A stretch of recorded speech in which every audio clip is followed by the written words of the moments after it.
Good evening అందరికీ నమస్కారం. Welcome to big news.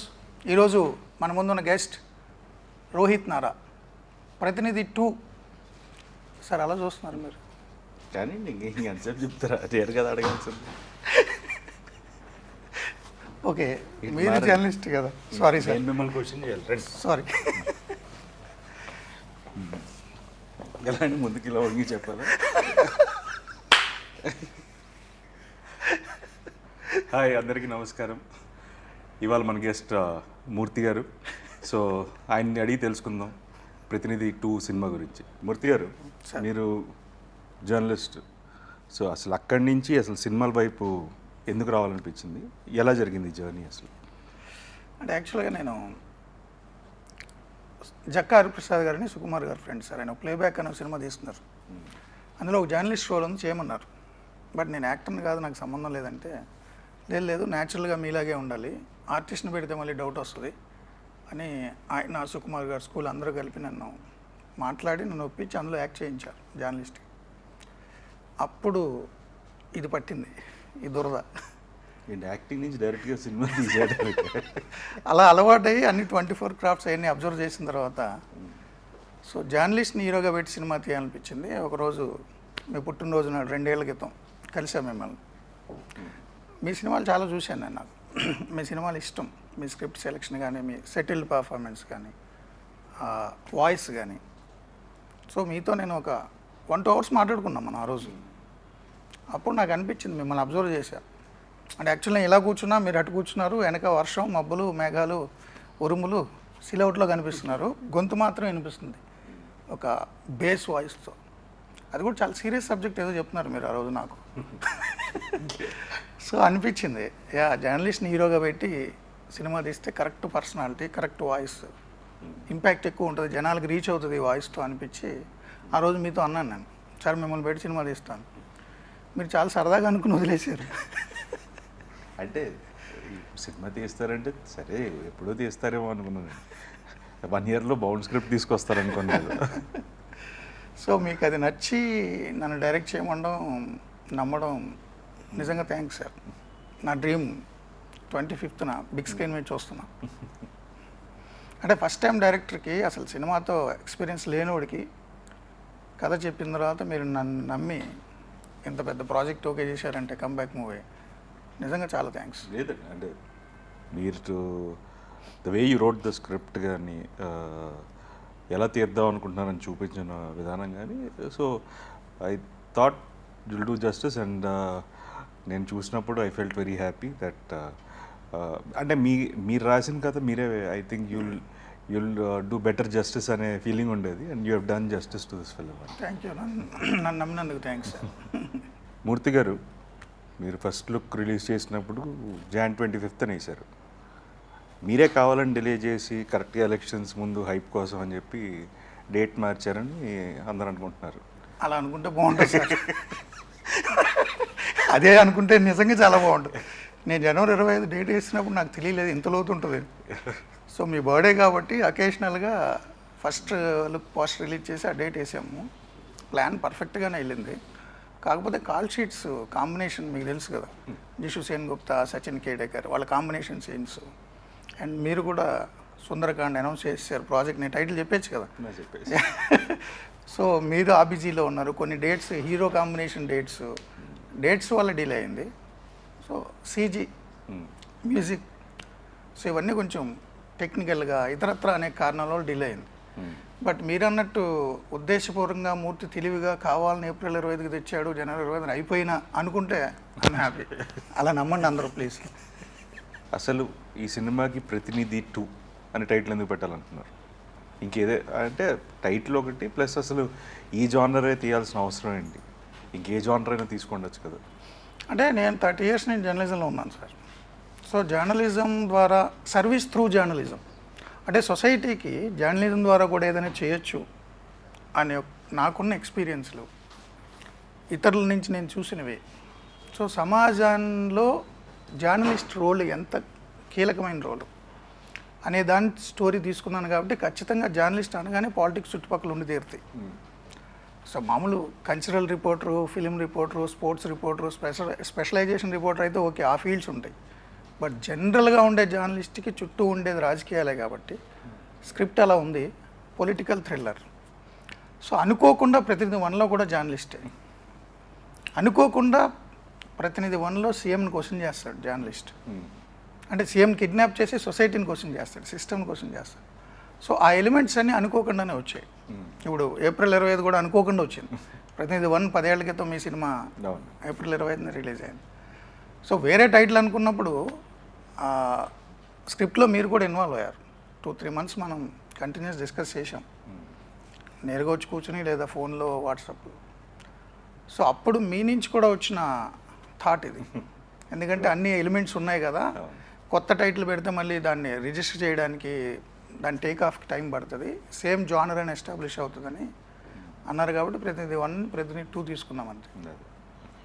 ఇప్పుడు ప్రతినిధి 1లో తీసుకుంటే ఎలిమెంట్స్ లైక్ డిమానిటైజేషన్, చిల్లర గురించి, ఇలా సిస్టమ్ని సొసైటీని క్వశ్చన్ చేసే విధంగా ఉన్నాయండి. ఇప్పుడు అలాంటివి ప్రతినిధి 2లో what elements will be the highlight అనుకుంటున్నారు? అంటే మీరు అన్నట్టు ప్రతినిధి 1లో డిమానిటైజేషన్ గురించి సార్, మోదీ గవర్నమెంట్ డిమానిటైజేషన్ చేయడానికంటే చాలా ఏళ్ల ముందే ఆ ఐడియా మీది. ప్రతినిధి 1 రైటర్ డైరెక్టర్ అండ్ సో ఎవరు ఊహకు కూడా రాలేదు. కరెన్సీ నోట్లు మొత్తం మార్చేయాలి, మార్చేస్తే దొంగ నోట్లు ముద్రణ ఆగుతుంది, తగ్గుతుంది, కనీసం మళ్ళీ కొత్తగా ముద్రించడానికి టైం పడుతుంది. అవన్నీ అప్పుడు ఆ సినిమాలోనే మీరు చెప్పారు, మీ ద్వారా చెప్పించారు. సో ఊహించలేదు ఎవరు, కానీ సొసైటీలో జరిగింది ఒక 7-8 ఏళ్ళ తర్వాత. సో ఇంపాక్ట్ ఉంటుంది, అంటే ఎక్కడో సీడ్ పడింది, ఐడియా పడుతుంది. సో ప్రతినిధి 2లో కూడా ప్రతినిధి 1లో అతని సిస్టమ్ బయట ఉండి సిస్టమ్ని క్వశ్చన్ చేస్తాడు. ప్రతినిధి 2లో సిస్టంలో ఉండి సిస్టమ్ని క్వశ్చన్ చేయడం కాదు, సిస్టమ్ని క్లీన్ చేస్తాడు. సో చాలా ఎలిమెంట్స్ ఉన్నాయి ఇందులో కూడా. సొసైటీ మీద ఇంపాక్ట్ ఉంటుందని నేను అనుకుంటున్నాను. అది ఎంతవరకు ఉంటుంది, దాని ఇంటెన్సిటీ ఏంటి అనేది ఆడియన్స్ని బట్టి ఉంటుంది, తీసుకునే విధానం బట్టి ఉంటుంది. జనరల్గా మీరు బేసిక్గా సిస్టంలో కానీ you'll question through media. So how different it is, అంటే ఇప్పుడు మన థాట్ ప్రాసెస్ ఉంది కానీ ఇప్పుడు డైరెక్ట్గా రియల్ సిస్టంలో ఉండి మీరు క్వశ్చన్ చేశారు చాలా ఎలిమెంట్స్ గురించి, ఒక సిస్టంలో జరుగుతున్న రాంగ్ డూయింగ్స్ కానీ సిస్టంలో ఎవ్రీడే సినారియోస్లో. How different it is when you make it few elements you bring it into film? Yes sir, అంటే మీడియా ద్వారా క్వశ్చన్ చేయడం అంటే నేను ఏదైనా ఒక ఇష్యూ ఉందంటే దాన్ని రీసెర్చ్ చేసి స్టడీ చేసి లేదా ఇన్వెస్టిగేట్ చేసి అది ఎలక్టరేట్కి అంటే పబ్లిక్కి ప్రజెంట్ చేయడం అనేది నా చేతిలో ఉంది త్రూ టీవీ మీడియా. సో దాని మీద దాని కష్ట నష్టాలు, శ్రమపడ్డాలు అన్నీ నేనే పడతా, నా చావు నేను చేస్తా ఏదో సమాధానం చెప్పడానికి. బట్ ఇది సినిమా ద్వారా చెప్పడం అంటే నాలో ఉన్న భావజాలాన్ని మీ ద్వారా వ్యక్తీకరింపజేయాలి. సో ఫస్ట్ నా ఐడియాని మీకు ట్రాన్స్లేట్ చేయాలి. సో దాన్ని మీరు ఓన్ చేసుకోవాలి, మీరు ఇన్వాల్వ్ అవ్వాలి, అండ్ ఆల్ డిపార్ట్మెంట్స్ ఇన్వాల్వ్ అవ్వాలి. నేను ఏం చెప్తున్నాను అనేది ప్రజలకి, మామూలుగా అయితే టీవీ కెమెరా ముందు నుంచి నేను 9 o'clock నేను చెప్పేస్తా, నేను చెప్దాం అనుకుని నేను చెప్తా, దాని రిపర్కషన్ నేను ఎదుర్కొంటా. ఆ కేసులు అవనివ్వండి, దెబ్బలు తిన్నాం అవనివ్వండి, పొగడ్తలు అవనివ్వండి, అవి మనం పట్టించుకోకపోయినా అవి జరుగుతుంటాయి. సో మొత్తం నా చావు నాదే, దానికి పురోహితుని కూడా నేనే. బట్ సినిమా అలా కాదు, సినిమా కొన్ని 100 మందిని ఇన్వాల్వ్ చేయాలి. ఐడియా మాత్రం నాది, దాన్ని ప్రజెంట్ చేసేది మీరు, అదర్ ఆర్టిస్టులు. దాన్ని అంత అందంగా చూపించేది డిఓపి నాని లాంటి వాళ్ళు. దానికి బ్యాక్గ్రౌండ్ మొత్తం అంతా కూడా ఆర్ట్. సో మ్యూజిక్, ఇప్పుడు మామూలుగా టీవీలో నేను చెప్పేటప్పుడు నాకేం బ్యాక్గ్రౌండ్ బీజిఎం ఉండదు, నా వాయిసే. బట్ సినిమాకి ఒక బీజిఎం ఉండాలి, దానికి సాంగ్స్ ఉండాలి. సో చాలా ఎఫర్ట్, కొన్ని 100 మందితో పనిచేయాలి. అంటే నోరు మీది, మాట నాది. సో మనసు నాది కానీ ఆలోచన మీది. సో అట్లా చాలా ఇంటర్లింక్తో ఉంటుంది సినిమా. చాలా కష్టం అని నాకు అనిపించింది, తెలిసింది. అంటే లోతు తెలియలేదు ముందు దూకేసేటప్పుడు. బట్ లక్కీగా ప్రొడ్యూసర్స్ మీరు అందరూ ఫ్రెండ్స్ అవ్వడం వల్ల నేను చాలా ఈజీగానే ఈత కొట్టగలిగా. కొంచెం ఇబ్బంది ఉన్నా, బట్ స్విమ్మింగ్ పూల్లో ఈత కొట్టడం నేర్చుకుంటే చచ్చిపోడు కదా, పట్టుకుని లేపుతాడు కదా ట్రైనర్. అదే కృష్ణానదిలో అయితే ఏమైనా మింగేవాడో మునిగిపోతామో తెలియదు. సో నాకు స్విమ్మింగ్ పూల్లో ఈత నేర్చుకున్నట్టుగా అనిపించింది మీ అందరి సహకారంతో. సో బాగా చెప్పానని అనుకుంటున్నా. 25th చూద్దాం. ఓకే మీ టీమ్ హెల్ప్ ఇదంతా ఓకే అండి, బట్ మీ పరంగా మీరు ఎలాంటి రిసర్చ్ చేశారు టు స్టోరీ టెల్లింగ్కి మీ మీ మీ వంతు మీరు ఏం చేశారు? అంటే ఓకే బేసిక్గా మిగతా all are like they are like your support system, yes yes but original idea is yours. Correct. ఎలా ప్రజెంట్ చేయాలి కానీ ఏదైనా అది మీ ఐడియా. సో దానికి మీరు ఎలాంటి అంటే because like you are completely from uh different Yes, sir. World, అవును. మీరు అసలు వేరే ప్రపంచం. సో మీరు దానికోసం మీరేం చేశారు? అంటే నాకు మీతో ఆ రోజు మీతో సినిమా చేస్తాను సార్ అని చెప్పి వెళ్ళిపోయిన దగ్గర నుంచి నేను స్టోరీ మీద వర్క్ చేశాను. డైరెక్టర్ అని నేను అనుకోలే, మీరు ప్రొడ్యూసర్స్ నన్ను డైరెక్ట్ చేయమన్న తర్వాత ఓకే, కానీ బట్ నేను స్క్రిప్ట్ మీద చాలా వర్క్ చేశాను, నేను చాలా రీసెర్చ్ చేశాను. హాలీవుడ్ మూవీస్ నుంచి మన తెలుగు మూవీస్ వరకు అసలు బేసిక్ స్క్రిప్ట్ ఏంటి, వన్ లైన్ ఆర్డర్ ఏంటి, ఒక ఐడియా జనరేట్ అయినప్పుడు అక్కడి నుంచి వన్ లైన్ ఆర్డర్కి ఎలాగ వస్తుంది, ఆ తర్వాత స్టోరీగా ఎలా మారుతుంది, అన్ని ఎలిమెంట్స్ ఎలా ఉంచాలి. సో డైలాగ్స్ దగ్గర వరకు కూడా నేను అన్ని మూవీస్ని అబ్జర్వ్ చేసి, హాలీవుడ్ మూవీస్ని తెలుగు మూవీస్ వరకు, అండ్ అనేక మంది డైరెక్టర్లు రైటర్ల ఇంటర్వ్యూలు చూసి, బుక్స్ చదివి ప్రాపర్ సినిమా ఎలా ల్యాండ్ అవ్వాలి అనేదాన్ని 5-6 మంత్స్ వర్క్ చేశాను. దానికి అనుగుణంగా నేను మీ దగ్గరకు వచ్చి స్క్రిప్ట్ చెప్పాను. అప్పుడు మీరు మళ్ళీ చాలా కరెక్షన్స్ చెప్పారు. ఇంటర్వెల్ బ్యాంక్ ఎలా ఉండాలి, ఫస్ట్ 10 మినిట్స్లో ఒక షాకర్ ఉండాలి. సో ఈ డైనమిక్స్ ఉన్నాయి కదా, ఈ డైనమిక్స్ అన్ని స్టడీ చేసి దానికి అనుగుణంగా ప్రిపేర్ చేసి, అండ్ లైటింగ్ ఎలా ఉండాలి, మూడ్ ఎలాగా ఎలివేట్ చేయాలి, వెనక సీనరీ ఎలా ఉండాలి. ఇప్పుడు suppose interrogation room, so interrogation రూమ్లో సబ్జెక్ట్ ఏంటి, ఆబ్జెక్ట్ ఏంటి, ఏ లైటింగ్ ఎలా చేయాలి, ఇవన్నీ కూడా స్టడీ చేశాను. కేఆర్ఆర్ స్కూల్ మన కె రాఘవేంద్రరావు గారు వీడియో లెసన్స్ పెట్టారు. ఆయన అసిస్టెంట్ డైరెక్టర్ నుంచి డైరెక్టర్ వరకు ఎలా చేయాలి అవి చూసా, అండ్ హాలీవుడ్ డైరెక్టర్లు వీడియో లెసన్స్ కూడా చూసా. ఒక 5-6 నెలలు రీసెర్చ్ చేసి మీ దగ్గరకు వచ్చేసారు. బట్ మంచి టీం దొరికింది కాబట్టి నాకు కెమెరా కానీ అది అదంతా సపోర్ట్ సిస్టమ్ అండి, but basic ideology it's the directors. Yeah so thought process directors మేమందరం ఏంటంటే ఒక ఇన్పుట్ ఇవ్వగలుగుతాం తప్ప it is end of the day it's your call. అదే but I think all that homework has help. Homework చేశా, చాలా homework చేశా. అది కనపడుతుందండి. అంటే డెఫినెట్లీ ఇంట్రాగేషన్ సీన్స్లో కానీ like staging of the film, yes sir, దాంట్లో ఇట్స్ డెఫినెట్లీ విజిబుల్. అంటే మీరు అబ్రాడ్లో యాక్టింగ్ అది నేర్చుకొచ్చారు. యాక్టింగే కాదు, మీరు కెమెరా లైటింగ్ వాటి మీద కూడా మీరు చదువుకుని వచ్చారు. సో ఇట్లాంటి ఎడ్యుకేటెడ్ ఆ పర్టికులర్ ఫీల్డ్లో అబ్రాడ్ నుంచి చదువుకున్న వ్యక్తులైన మీతో, and senior Kiran Kumar Manne art senior, and co director Subbarao గారు, సో చాలామంది సీనియర్లతో నేను పని మొదలుపెట్టా.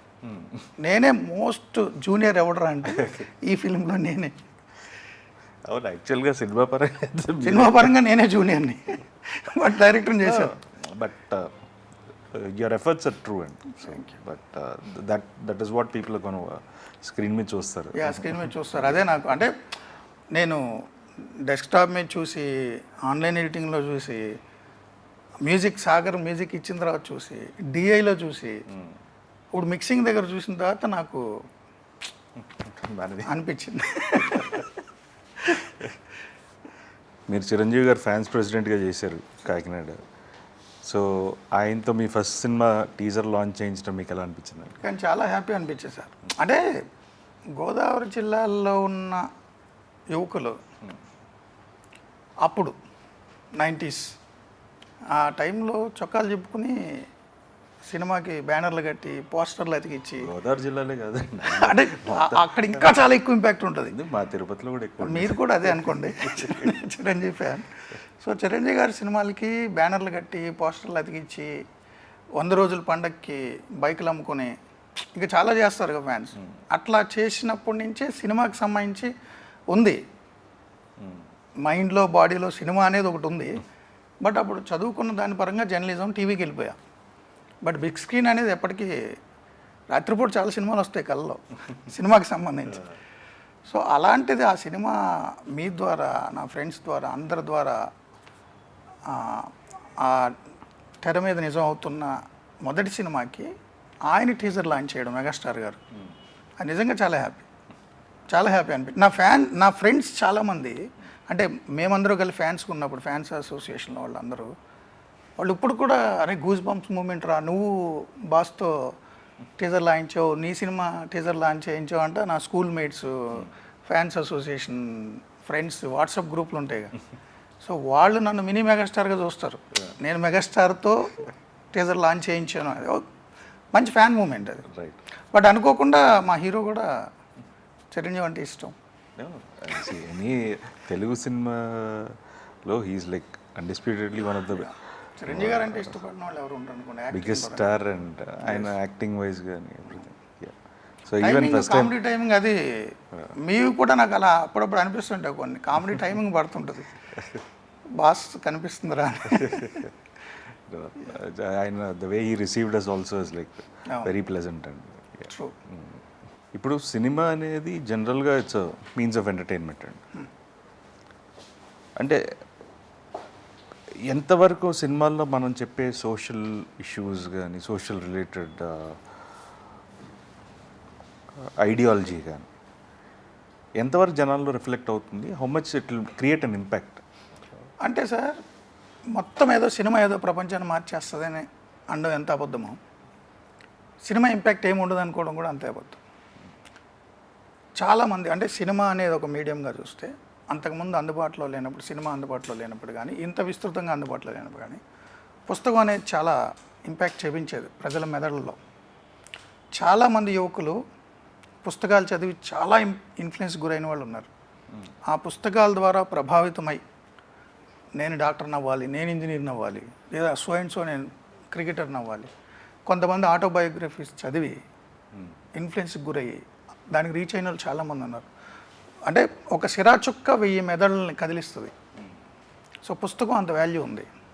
ఇప్పుడు దానికి ఎక్స్టెండెడ్ మీడియం సినిమా అనేది కానీ టీవీ కానీ, సో దీని ఇంపాక్ట్ ఉంటుంది. బట్ ఇది జీవితాలు మార్చేస్తుంది అంటే మార్చకపోవచ్చు. బట్ సినిమాయే జీవితంగా మారిపోయిన వాళ్ళు చాలామంది ఉన్నారు. సినిమాలు చూసి పెద్ద పెద్ద కెరీర్లు వదిలేసుకుని అమెరికాలో కెరీర్లు వచ్చేసి ఇక డైరెక్టర్లు ఉన్నారు, ఎంతమంది లేరు.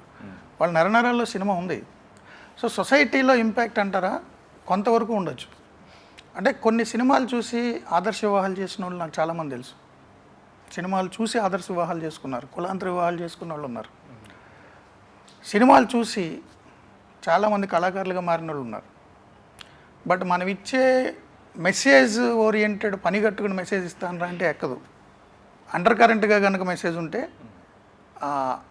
వాళ్ళు ఒక వయసులో ఉంటే దాని ఇంపాక్ట్ ఉంటుంది. వయసు అయిపోయిన వాళ్ళు ఇప్పుడు సినిమా చూసి నేను కొత్తగా ఏదో అవుతాను, నేను భగత్ సింగ్ని అవుతాను అంటే అవడు కదా. సో కాలేజ్ డేస్లో కొంచెం యంగ్ ఏజ్లో ఉన్న వాళ్ళకి నచ్చిన మీడియం ద్వారా మెసేజ్ ఉంటే ఇంపాక్ట్ ఉండొచ్చు. ప్రపంచాన్ని మార్చేయకపోవచ్చు కానీ కొంతమంది మీదనే ఇన్ఫ్లుయెన్స్ చూపించవచ్చు. రైట్.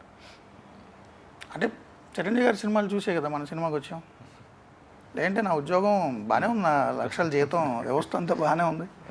బట్ ఆ ఇంపాక్ట్ ఉంది ఎప్పటి నుంచో. సినిమా అనేది ఒక ఇంపాక్ట్ మనుషుల మీద ఉంటుంది. అదే లేదు, మనం ఎలాంటి ఎలిమెంట్స్ చెప్పినా సరే we need to package it correct for the audience to enjoy. Yes correct. So that is more important. అంటే వాళ్ళ ఇంటలెక్ట్ వాళ్ళు ఏ ప్లేన్లో ఉన్నారనే దాన్ని బట్టి దాని ఇంపాక్ట్ ఉండొచ్చు. సినిమా బాగు చేసేస్తుందో లేదో నాకు తెలియదు కానీ చెడగొడుతుందా అంటే కొంతమందిని చెడగొట్టచ్చు. ఎందుకంటే ఒక పర్టికులర్ సినిమాలు ఒక పర్టికులర్ మోడస్ ఆపరండిలో దొంగతనాలు చేశానని చెప్పి పోలీసుల దగ్గర దొరికిన వాళ్ళు చాలామంది నేను మీడియాలో నేనే చూశాను. ఆ సినిమాలో వాడు ఎలా దొంగతనం చేశాడు అలా నేను చేశాను అంటాడు వాడు వచ్చి. సో అలాంటివి ఉండొచ్చు. But even lots of things అంటే చాలా ఇన్వెన్షన్స్ కూడా సినిమా అనేది ఇన్స్పైర్ చేసింది. Yes correct. సైఫై మూవీలు ఎన్నో. అవును. టీజర్లో ఎండ్లో ఒక ఓటు గురించి ఒక డైలాగ్ ఉంది. Yes sir. సో మన సిస్టంలో ఓట్ అనేది అంత ఇంపార్టెంట్ అంటారు. అండ్ దాని గురించి మీరేమని చెప్పారు? అంటే మీరు చెప్పిన డైలాగ్లోనే ఉంటుంది. యుక్త వయసు రాగానే మొటిమలు వచ్చేసినట్టు ఓటక్కు వచ్చేసింది అనుకుంటున్నారు జనాలు. దానికోసం ఎంతమంది చచ్చిపోయారు, ఎన్ని పోరాటాలు చేశారు, ఎన్ని త్యాగాలు చేశారో వాళ్ళకి అర్థం కాదని. నిజంగానే టెరనీలో ఉన్నప్పుడు ఓ డిక్టోరియల్ పాలనలో ఉన్న ప్రజలకు తెలుస్తుంది ఓటు విలువ ఏంటనేది. మన వాళ్ళకి తెలియకపోవచ్చు. ఆ ఓటు హక్కు సాధించడం కోసం కొన్ని తరాలు కొన్ని తరాలు ప్రాణాలు కోల్పోయాయి, కొన్ని తరాలు త్యాగాలు చేయాల్సి వచ్చింది అనేక దేశాల్లో. ఇంత మోడర్న్ నేషన్, అత్యంత అభివృద్ధి చెందిన అమెరికా అని చెప్తాం. అమెరికాలో ఉమెన్కి ఓటు రావడానికి చాలా దశాబ్దాలు పట్టింది. అమెరికాలో ఇప్పటివరకు ఉమెన్ ప్రెసిడెంట్ కాలేదు. బట్ మన దేశంలో ఇందిరాగాంధీ ఎప్పుడో ప్రధాని అయ్యారు, పక్కన పాకిస్తాన్లో ఎప్పుడో ప్రధాని అయ్యారు, బెంజీర్ భుట్టో వాళ్ళు, ఆ పక్కన సిరిమావ బండారు నాయక్ శ్రీలంకలో ఎప్పుడో ప్రధాని అయ్యారు. సో అంటే ఓటు హక్కు అనేది మన బ్రిటిష్ వాళ్ళు మన పాలించినప్పుడు, మనం పాలించుకోవాలి, స్వయం పాలన, సెల్ఫ్ రెస్పెక్ట్ అని వచ్చినప్పుడు ఓటు అనే విలువ తెలుస్తుంది. ఒక నియంత కనుక మనని చావజంపేసి ఇష్టారాజ్యంగా పాలించేస్తుంటే, సో మన ఓటును కూడా ఆడేసేసుకుని ఇష్టారాజ్యంగా మ్యానిపులేట్ చేసేసినప్పుడు ఊపిరి ఆడదు ప్రజలకి. నేను ఎన్నుకున్నవాడు అక్కడ కూర్చోవాలరా, దానికి ఒక హక్కు నీకుంది, అంబేద్కర్ ఇచ్చింది, రాజ్యాంగం ఇచ్చింది, అంబేద్కర్ ఇచ్చాడు. సో నువ్వు డిసైడ్ చేయాలి నిన్ను ఎవడు పాలించాలి. నాకు రాజకీయం ఎందుకు లేరా అనుకుని వదిలేస్తే రాజకీయానికి మాత్రం నువ్వు కావాలి. సో 24 hours నువ్వు బతికినన్ని రోజులు పొలిటికల్ సిస్టంలోనే నువ్వు బతకాలి. పార్టీలు వేరేనా అయ్యి ఉండొచ్చు, నువ్వేమీ రాబిన్సన్ క్రూసోవ్ కాదు, అడవుల్లో నాకు నచ్చిన నేను బతుకుతానడానికి. నువ్వు ఈ దేశంలో బతకాలి, ఈ దేశం law of the land follow అవ్వాలి, ఆ రూల్స్ అండ్ రెగ్యులేషన్స్ ఫాలో అవ్వాలి, ఈ వ్యవస్థ ఇచ్చిన చదువే నువ్వు తీసుకోవాలి, ఈ వ్యవస్థ ఇచ్చిన వైద్యం తీసుకోవాలి. వ్యవస్థలోనే నువ్వు ఎలా నడవాలో, ఎలా నడుచుకోవాలో, ఏ రూల్స్ ఫాలో కావాలో, ఏ హక్కులు ఉన్నాయో, ఏ విధులు ఉన్నాయో అన్నీ వ్యవస్థే డిసైడ్ చేస్తుంది. ఆ వ్యవస్థ పొలిటికల్ పార్టీస్ చేతిలోనే ఉంటుంది, ఎంపిక కాబడిన ప్రభుత్వం చేతిలోనే ఉంటుంది. నువ్వు ఇస్రో సైంటిస్ట్ అవి ఉండొచ్చు కాక, నువ్వు చాలా ఇంటెలిజెంట్ అయి ఉండొచ్చు కాక, నువ్వు నాసా సైంటిస్ట్ అయి ఉండొచ్చు కాక, అంతరిక్షంలోకి నీ అంతా నువ్వు వెళ్ళిపోతానంటే కుదరదు. ఆ గవర్నమెంట్ సిస్టమ్ కంట్రోల్ చేస్తుంది నీ ప్రయోగాలను కూడా. సో విజ్ఞానం అభివృద్ధి చెందాలన్నా, ఏదైనా అభివృద్ధి చెందాలన్నా, మానవ వికాసం జరగాలన్నా ఆయా ప్రభుత్వాలు కంట్రోల్ చేస్తాయి. ఆ ప్రభుత్వాన్ని ఎంపిక చేసే అధికారం నీకుంది. నువ్వు రాజుల పాలనలో లేవు కదా, నువ్వే రాజువు కదా. మరి అంత కీలకమైన ఓటును అసలు పట్టించుకోకుండా ఎందుకు వదిలేసి వెళ్ళిపోతారు గాలికి? దానికేం సంబంధం? సినిమా టికెట్లకు మాత్రం క్యూలో నుంచి ఉంటారు, పెద్ద పెద్ద పార్టీలకు వెళ్ళినప్పుడు క్యూలో నుంచి ఉంటారు. ఏదైనా డిస్కౌంట్ ఉందంటే ఐకియా దగ్గర కొన్ని 100 మంది క్యూలో నుంచి ఉంటారు గంటల తరబడి. అరే ఓటు వేయడానికి ఒక 10 నిమిషాలు క్యూలో నుంచి రావడానికి ఎందుకు నీకు ఇష్యూ? ఓటు వేయకపోతే నిన్ను నువ్వు మోసం చేసుకున్నట్టు. రేపు పొద్దున వాడు ఎవడో ఎక్కేసి కూర్చుని నేను చంపేస్తుంటే మళ్ళీ అనడానికి సరిపోవు నువ్వు. అది ఆ మోనోలాగ్ బేస్. సో అంత కీలకమైన దాంట్లో నువ్వు ఓటు వేయకుండా రోజు నీతులు చెప్తుంటే ఈ ప్రభుత్వం ఉంది, ఆ ప్రభుత్వం ఉంది, పిల్లకాయలకు ఉద్యోగాలు రావట్లేదు. అరే నువ్వురా కారణం ఉద్యోగం రాకపోవడానికి. నువ్వు బతికేందుకు, సచ్చేందుకు. ఈ ప్రభుత్వాన్ని నువ్వు ఎంపిక చేసుకోకపోతే, నీ ప్రభుత్వాన్ని నువ్వు ఎంపిక చేసుకోకపోతే, నిజంగానే ఊర్లలో సార్ దొంగ ఓట్లు ఎవరన్నా వేస్తే వాళ్ళు వచ్చేసరికి ఓటు లేదనుకోండి, వాళ్ళు ఛాలెంజ్ ఓటు చేస్తాడు. నా ఓటు ఎందుకు వేసావు? నేను చచ్చిపోయాను అనుకున్నావా? ఓటర్ల జాబితాలో నేను లేననుకున్నావా? నాకు పరువు తక్కువ, నేను బతకలేను, నేను చచ్చిపోయాను అనుకున్నావా? నాకు ఎందుకు లేదు ఓటు అంటాడు. సో నిజంగానే మరి ఓటు వేయకపోతే జీవోత్సవం కింద లెక్క. పొలిటికల్ సిస్టంలో నువ్వు ఉంటూ నీ లీడర్ నువ్వు డిసైడ్ చేసుకోకపోతే, డెమోక్రసీలో ఉన్నాం కదా మనం, టెరనీలో లేం కదా. సో అందుకని ఆ డైలాగు దాని ఇంపాక్ట్. ఇప్పుడు ప్రతినిధి 2 ఆడియన్స్ ఎందుకు చూడాలి? దాని నుంచి మీరు ఏం చెప్పాలనుకుంటున్నారు? అంటే ఆడియన్స్ సినిమా చూద్దాం అనుకునే వాళ్ళు, సినీ ప్రేమికులు ఎవరైనా ప్రతినిధి 2 చూడాలండి. ఎందుకంటే ప్రతినిధి 2 ద్వారా నేను ఏదో చెప్దాం అనుకోవట్లా. ప్రతినిధి 2 అనే సినిమా చూస్తే మీరు ఎంటర్టైన్ అవుతారు అండ్ మీకు ఇన్ఫోటైన్మెంట్ కూడా ఉంటుంది. ఒక సినిమాలో ఏముండాలో అవన్నీ మీకు ఉంటాయి. ప్రతినిధి 2ని మిస్ అయితే మీరు సినిమాని మిస్ అయినట్టు. దాని తర్వాత దాని ఇంపాక్ట్ ఎలా ఉంటుంది, ఏమొచ్చింది, అవన్నీ నాకు సంబంధం లే. నేను ఒక సినిమా తీసా, మీరు సినిమా ప్రేమికులు చూడండి, మంచిగా ఉంటుంది.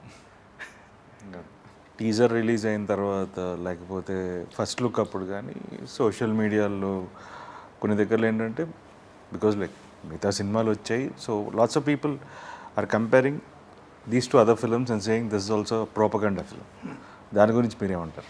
అంటే ప్రోపగండా మూవీసే తీయించుకోవాల్సి నేనెందుకు? వాళ్ళకి చాలా పెద్ద పెద్ద కమర్షియల్ డైరెక్టర్ బోల్డ్ మంది ఉంటారు. నిజంగానే మీరు చెప్పిన ఆ పేర్లు ఏమున్నాయో అలాంటి డైరెక్టర్లతో తీయించుకుంటారు యువతల నుంచి కూడా. సో ప్రోపగండా మూవీ తీయడం కోసం నేను 2 years కష్టపడాల్సిన పని లేదు. అండ్ ఒకరికి ప్రోపగండా చేసేంత పరిస్థితిలో నేను లేను. ఆ అవసరం నాకు లేదు, ఆ లక్షణం కూడా నాకు లేదు.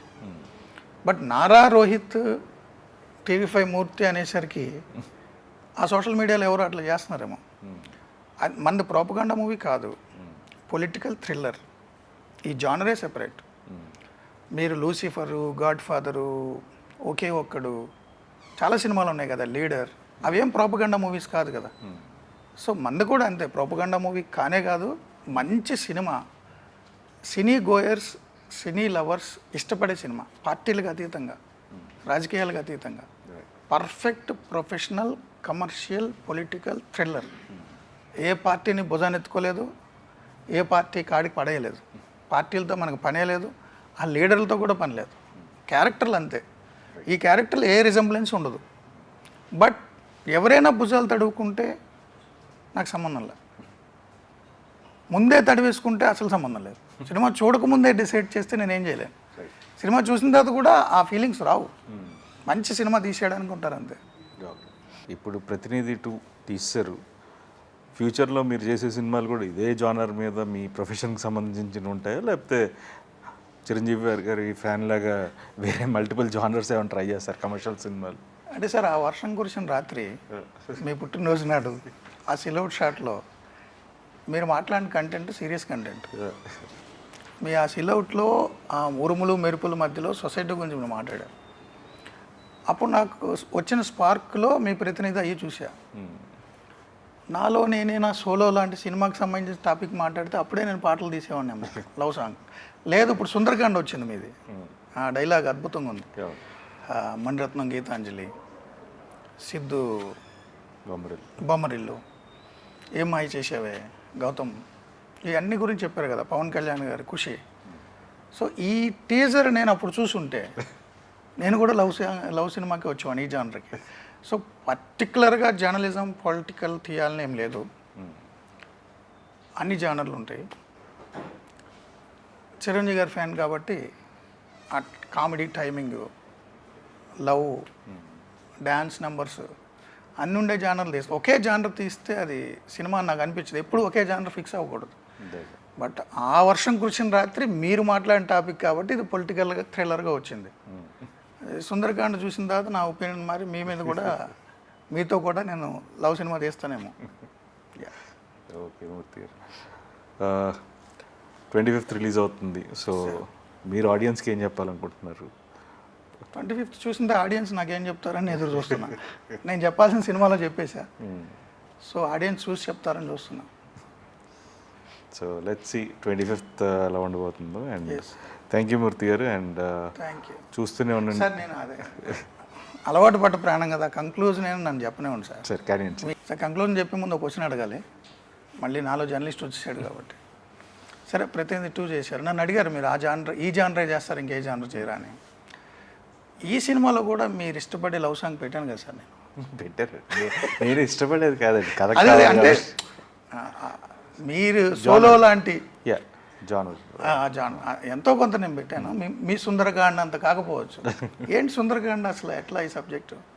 నాకైతే చాలా బాగుంది అది teaser. It's new age love story అండి. ఒక మంచి కాన్సెప్ట్ తీసుకున్నాం. So Venkatesh Nemalpudi is a director అండి. ఇట్స్ గోనా బి మంచి ఫ్యామిలీ, నాకు అనిపించింది వెంకీది చాలా బాగా రాశాడు. ఒక మంచి ఫ్యామిలీ ఎంటర్టైనింగ్ ఫిల్మ్ అవుతుంది అది. సో అంటే రోహిత్ గారికి ఒక ఫిమేల్ ఫ్యాన్ బేస్ ఉంది, మీ సోలో బాను అవన్నీ చూసిన. సో వాళ్ళు సాటిస్ఫై అవుతారు మళ్ళీ సుందరకాండ్ ద్వారా. హోప్ సో అండి. ఐ థింక్ అంటే but it will definitely be uh very good family entertainment. మీ బేస్ ఏదైతే ఉందో వాళ్ళు నన్ను తిట్టుకోకూడదని నేను ఆ ఎలిమెంట్ కూడా టచ్ చేశాను. నా బేస్ అదేం లేదండి. I try different genre. చాలా చేశారు మీరు, అసురా చేశారు, ప్రతినిధి చేశారు. సో ఇప్పుడు నెక్స్ట్ కూడా అంతే అండి. ఆఫ్టర్ సుందరకాండ ఇంకో ఫిలిం ఒకటి పీరియడ్ డ్రామా చేస్తున్నాం వర్ధన్ అనే డైరెక్టర్తో. సో ఈవెన్ దట్ అది స్టార్ట్ అవుతుంది. So it's like multiple genres అండి. ఒక పర్టికులర్ ఇది జానర్ అనేది అయితే ఏం ఫిక్స్ అవ్వలేదండి. కథ బాగుంటే చేస్తాను. అంటే మీకున్న టైటిలే అది కదా, స్క్రిప్ట్ మాస్టర్ అని. మంచి స్క్రిప్ట్లు సెలెక్ట్ చేసుకుంటారని. గాడ్స్ గ్రేస్ మంచి స్క్రిప్ట్స్ వచ్చాయి. సార్ మీ జర్నీ గ్యాప్ లేకుండా 2 ఏళ్ళు అనుకున్నారు, కరోనా వచ్చింది కాబట్టి ఎక్స్టెండ్ అయింది అన్నారు. గ్యాప్ లేకుండా కంటిన్యూస్ సంవత్సరానికి 2-3 సినిమాలు వస్తాయని అనుకున్నాను, ఎందుకంటే మీ లైన్ అప్ అలా ఉన్నాయి. 2 ఫిల్మ్స్ అయితే కన్ఫర్మ్ అండి, అంటే ఇక్కడి నుంచే, but want give quality films అండి. గ్రేట్. సో ఏదో చేసే అంతకుముందు మధ్యలో I was not satisfied with what I did. So ఈసారి నుంచి కొంచెం ఒళ్ళు దగ్గర పెట్టుకొని మంచి కథలు ఎంచుకుంటున్నాను. Yes sir, thank you so much. Thank you so much. So చూడండి ప్రతినిధి 2. Thank you.